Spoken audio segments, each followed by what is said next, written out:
ಸರ್ಕಾರ ಕಾನೂನು ನರ್ಮದಲ್ಲಿರ್ಬೋದು ಬಹುಶಃ ಆದೇಶಿಸಲು ಮಾಡ್ತಾರೆ. ಬಾಲ್ಯನ ಸಂಜೆ ಅವತ್ತೇ ಗುರುಗಳ ದೂರದೃಷ್ಟಿ ಇತ್ತು ಅವತ್ತಿಗೆ.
Yeah.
ಹೇಳ್ಕೊಟ್ಟಿದ್ದಾರೆ. ಇಷ್ಟೆಲ್ಲರೂ ಕಂಠಪಾಠ ಮಾಡಲಿಕ್ಕೆ ಆಗದೇ ಕೂಡ ನಾವು ಹೇಳ್ಕೊಟ್ಟಿದ್ದನ್ನು ಕೂಡ ನೀವು ಕಂಠಪಾಠ ಮಾಡಿಕೊಳ್ಬೇಕು ಎಂಬುದು ಈ ಇದರ ಉದ್ದೇಶ. ಯಾಕಾಗಿ ಬೆಂಗಳೂರಿನಿಂದ ಸುಮಾರು ಬಿಸಿ ವೈದ್ಯರು ಇಲ್ಲಿ ಬಂದಿದ್ದಾರೆ ಅಂತ ಹೇಳಿದ್ರೆ ಒಂದು ಕಾಂಪಿಟೇಟಿವ್ ಕೆಲಸಗಾರ ಅಂತ ಹೇಳಿದ್ರೆ ಇನ್ಸ್ಪಿರೇಷನ್ ಆಗಲಿ ಇನ್ಸ್ಪಿರೇಷನ್ ಬಂದು ಎಷ್ಟು ಮಟ್ಟಿಗೆ ನಡೆಸ್ತಾ ಇದೆ, ಜ್ಞಾನ ಬೆಳೆಸ್ಕೊಂಡಿದ್ದಾರೆ, ಬುದ್ಧಿಶಕ್ತಿ ಇದೆ, ಜ್ಞಾಪಕ ಶಕ್ತಿ ಇದೆ, ಇದು ನೋಡಿ ಇವತ್ತು ಆ ರೀತಿ ಉತ್ತೇಜ ಸಿಗಲಿ ಅನ್ನೋ ಉದ್ದೇಶದಿಂದ ಅದನ್ನು ನಾವೀಗ ಕರ್ಕೊಂಡು ಬೇರೆ ಚರ್ಚೆ ಮಾಡ್ತಾ ಇದ್ದೇವೆ. 10 ಜನ 5 ನಿಮಿಷಗಳಲ್ಲಿ ಬರ್ತಾರೆ. ಅವ್ರದ್ದೇ ಕಾರ್ಯಕ್ರಮ ಮತ್ತೆ ಅರ್ಧ ಗಂಟೆ ಮುಂಬರಿ ಅವರಿಗೆ ಗೌರವಿಸ್ತಕ್ಕಂಥದ್ದು ಮತ್ತೆ ಹೇಳೋ ವಿಚಾರಗಳನ್ನು ಮತ್ತೆ ನಿಮ್ಮ ಮುಂದೆ ಆ ಮಗು ಹೇಳ್ತಕ್ಕಂಥದ್ದು ವಿಚಾರಗಳು ಕೊಡಲು ಬರ್ತದೆ. ಬಹುಶಃ ಅವರು ಹೇಳ್ಕೊಡೋದನ್ನು ನೋಡಿ ಆ ಸ್ಪಷ್ಟತೆಯನ್ನು ನೋಡಿ ಹುಟ್ಟಿದ ಮೇಲೆ ಸಂಸ್ಕಾರ ಅವರ ಪೋಷಕರು ಆ ರೀತಿಯಾಗಿ ಹುಡುಗಿಯನ್ನ ತಯಾರು ಮಾಡಿರ್ತಕ್ಕಂಥದ್ದು ಶಿಕ್ಷಕರಿಗೆ ಅಲ್ವಾ. ಹೇಗೆ ಕೂಡ ಆಸಕ್ತಿ ಹೊಂದಿದೆ, ಇಚ್ಛಾಶಕ್ತಿ ಇದೆ, ಕಷ್ಟಪಟ್ಟು ಇಷ್ಟಪಟ್ಟು ಕಲಿಯೋಕೆ ಹೋದರೆ ಆ ರೀತಿ ಅದಕ್ಕೆ ಸಾಧ್ಯತೆ ಇದೆ ಅನ್ನೋದು ನಿಮ್ಮ ಮುಂದೆ ಸಾಕ್ಷಿ. ಹೌದಲ್ಲ? ಆ ಮಗುಗೆ ಈ ಕಾರ್ಯಕ್ರಮವಾಗಿ ಒಂದ್ಸಾರಿ ಸಕಾಲದ ಮೂಲಕ ಪ್ರೋತ್ಸಾಹ ಸರಿ.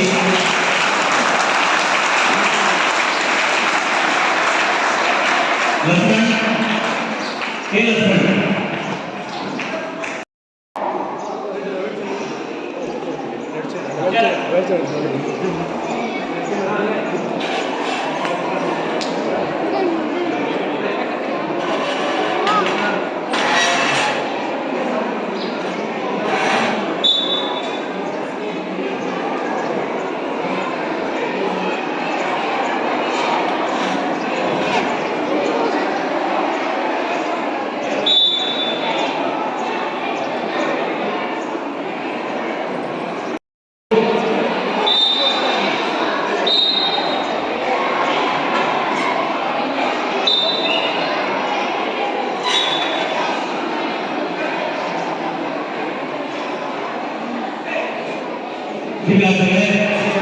ಇದುವರೆಗೂ ಕುಮಾರಿ ಮೇನಿ ಅವರ ಅನೇಕ ಭಗವದ್ಗೀತೆಯ 2 ಅಧ್ಯಾಯಗಳನ್ನು ಈಗ ಕಂಠಸ್ಥ ಮಾಡಿದೆಯೋ ನಿಮಗೂ ಹೇಳ್ಬೇಕಾಯ್ತು, ಹೇಳಿಲ್ಲ. ಇಡೀ ಅಧ್ಯಾಯ ಸಾರಾಂಶವನ್ನು ಕೂಡ ಹೇಳಿದೆ, ನಿಮಗೆಲ್ಲರೂ ಅರ್ಥ ಆಗಿದೆ ಅಂತ ನಾನು ಅನುಭವಿಸ್ತೇನೆ. ಈ ಅವಧಿಗೆ ಈ 3ನೇ ಸಂಸ್ಕಾರ ಶಿಬಿರದ 7ನೇ ದಿನವಾದ ಇವರಿಗೆ ಶ್ರೀ ಕುಟುಂಬ ಮಹಾಸಂಸ್ಥಾನ ಪಡೆದ ಪೀಠಾಧಿಪತಿಗಳಾಗಿರುವ ಶ್ರೀ ಶ್ರೀ ಶ್ರೀ ಹನುಮಂತ ಮಹಾಸ್ವಾಮೀಜಿ ನೇಮಿಸಿದ್ದಾರೆ. ಪರಮಪೂಜ್ಯ ಜಗದ್ಗುರು ಮಹಾಸ್ವಾಮಿಯವರಿಗೆ ನಾನು ಶಿಬಿರದ ಪರವಾಗಿ ಪ್ರಧಾನ ಪರವಾಗಿ ಹೃತ್ಪೂರ್ವಕ ಸ್ವಾಗತವನ್ನು ಕೊಡ್ತಾ ಇದ್ದೇನೆ.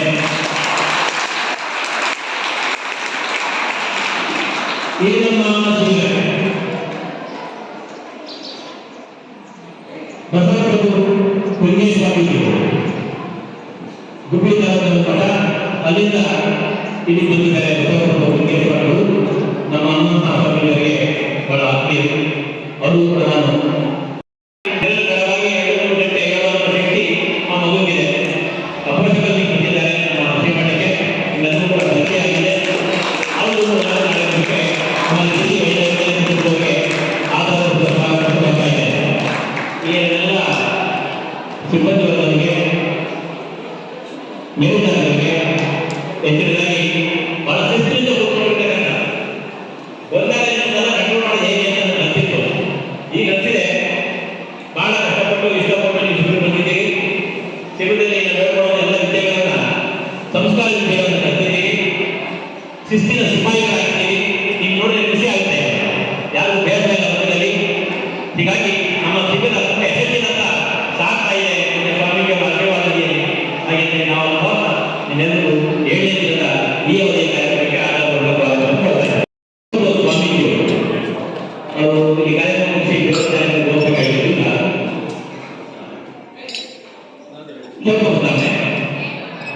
PC ವೈದ್ಯರು ಈಗ ಮತ್ತೊಂದು ಅಧ್ಯಾಯವನ್ನು ಹಾಗೆಯೇ ಹೇಳಬೇಕು. ಅದೇ ರೀತಿ ನಾವು ಕೂಡ ಕಲ್ತ್ಕೊಳ್ಬೇಕು. ಕಲಿತಂತೆ ಎಲ್ಲ ಕಡೆಯಿಂದ ಗೌರವ ಸಿಗುತ್ತೆ. ವಿಶ್ವಾಸ ಪೂಜೆ ಇದನ್ನೇ ಹೇಳೋದು. ಈ ರೀತಿ ಜ್ಞಾನವನ್ನು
ಆಸಕ್ತಿ ಇರಬೇಕು, ಇಂಟ್ರೆಸ್ಟ್ ಇರಬೇಕು ಎಲ್ಲರೂ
ಸಾವಿರಾರು ಶ್ಲೋಕಗಳನ್ನು ಈ ಚಿಕ್ಕ ವಯಸ್ಸಿನಲ್ಲಿ ಕಂಠಪಾಠ ಮಾಡಿ ನಿಮ್ಮ ಮುಂದೆ ಜ್ಞಾನಶಕ್ತಿಯನ್ನು ಪ್ರದರ್ಶನ ಮಾಡಿದ್ದಾರೆ.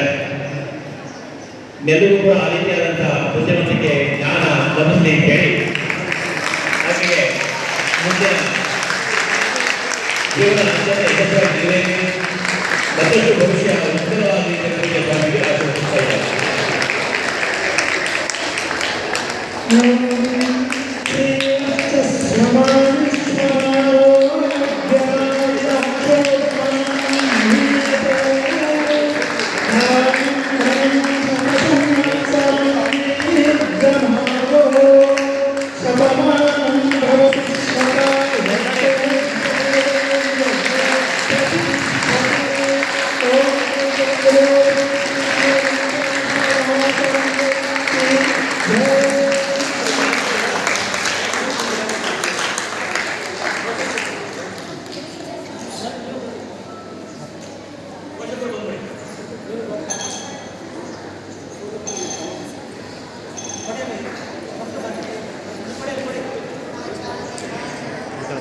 ಹಿಂಗೆ ವಿಡಿಯೋ ಐತೆ ಒಂದು ಫೋಟೋ ತೆಗಿ, ಹಿಂಗೆ ಫೋಟೋ ವಿಡಿಯೋ ತೆಗಿ.